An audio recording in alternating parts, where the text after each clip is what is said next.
What are 7 bottles of bourbons that I will always buy and hunt for? Let's find out.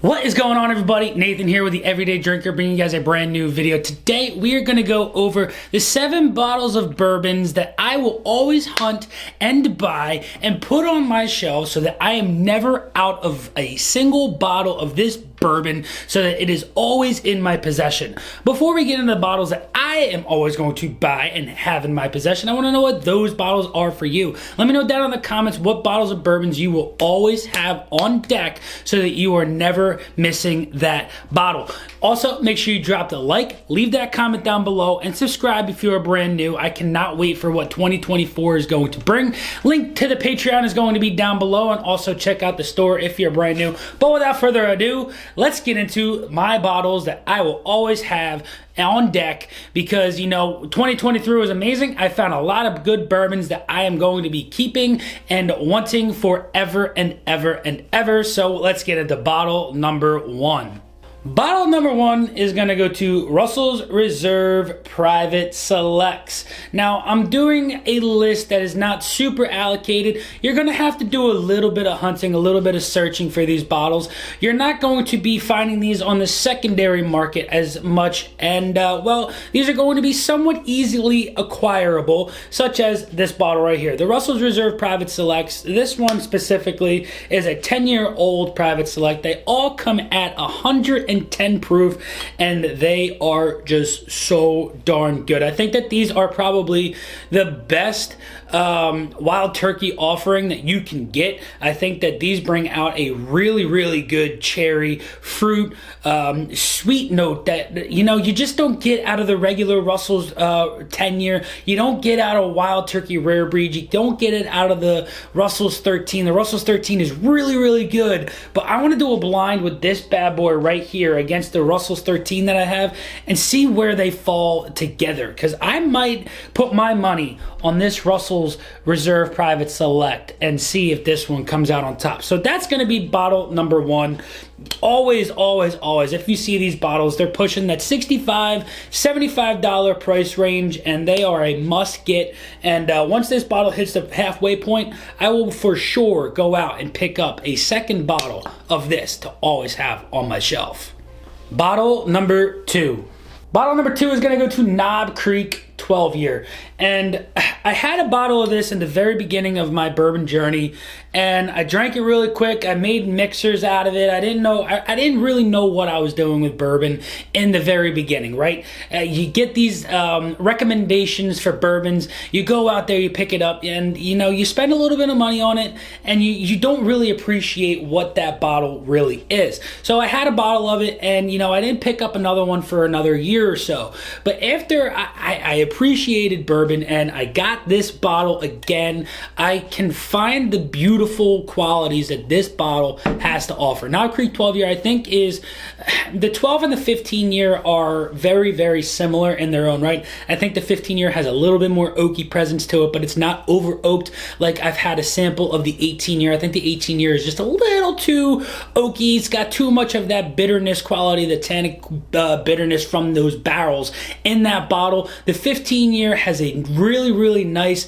charred oakiness to it. This has a sweet oakiness to it. So if you're looking for a counterbalance offering from both of these, if you're looking for that charred oaky presence, the 15-year is the way to go. If you're looking for that sweet oak and not pushing the boundaries a little bit too much, this 12-year is definitely the way to go. Coming in at 100 proof, really good. Always look for that blue label, you know, and I think they did do a barrel proof 12-year release at one point. So if you walk into an unknown liquor store, take a look around, see if they've got that bottle. This bottle right here shouldn't push you any more than 65 bucks. I found it here in Jersey at a Bottle King for 65. Some places might be pushing that $70 range. I personally wouldn't pick it up for that price range. 59 to 65 bucks is the max that I would spend for the Knob Creek 12-year.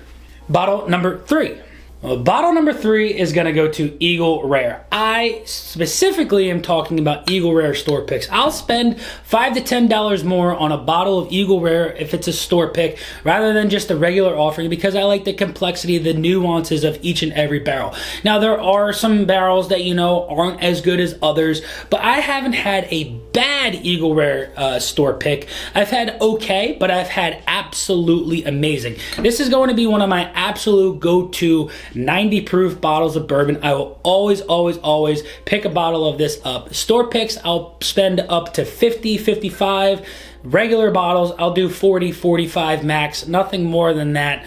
You can find it for 36, 35 in some places like Costco and Sam's Club and stuff like that. Here in Jersey, it's nearly impossible to find it for that price. So that's where I'm giving my price points is here in Jersey. I know some states like Texas, you can get these bottles for a lot cheaper. Ohio, your ABC states, I understand you guys can get these bottles for cheaper, but I'm talking about regular people here going out and trying to spend their hard-earned money. These are the prices that I would recommend on these bottles. But you know what? You do what you guys want. I'm not going to be the one to tell you what to do. But Eagle Rare is always going to be a bottle that I hunt. I always have at least 2 bottles on deck. Right now we have 1 extra bottle, so I'm gonna have to go out and find another bottle of this so that I don't have a run out of my Eagle Rare, because as you guys know, we killed 2 of them to try and get these Eagles back on track, and unfortunately they just lost to the Cardinals. I don't want to talk about that, but let's get into bottle number 4. Bottle number 4 is going to go to a series, and this is the Penelope Cooper series. And you can tell it's the Cooper series because at the bottom of their labels, it will say Cooper series. And, these have the Rosé, the Tokaji, the Valencia, and now the newest is the Rio. They've got new releases coming out yearly in this series, and I will tell you right now, there are store picks of the Valencia being dropped that are 110 proof. I've heard really good reviews on those specific single barrel store picks. There are rumors that Rio is going to be having store picks coming in late 2024. So I don't know if that's true. If it is, by all means, that might be the best bottle of bourbon that has ever been released, in my humble opinion. The Rosé Cask is absolutely delicious as well, and so is that rye finished in Tokaji casks. Delicious juices going in these bottles and the Penelope Cooper series. They range in prices. I believe the Rosé Cask is $60. The Penelope Rio is the more expensive one, coming in at like $90. You just can't go wrong with these Cooper series from Penelope. Bottle number 5. Bottle number 5 is going to go to Old Forester single barrels.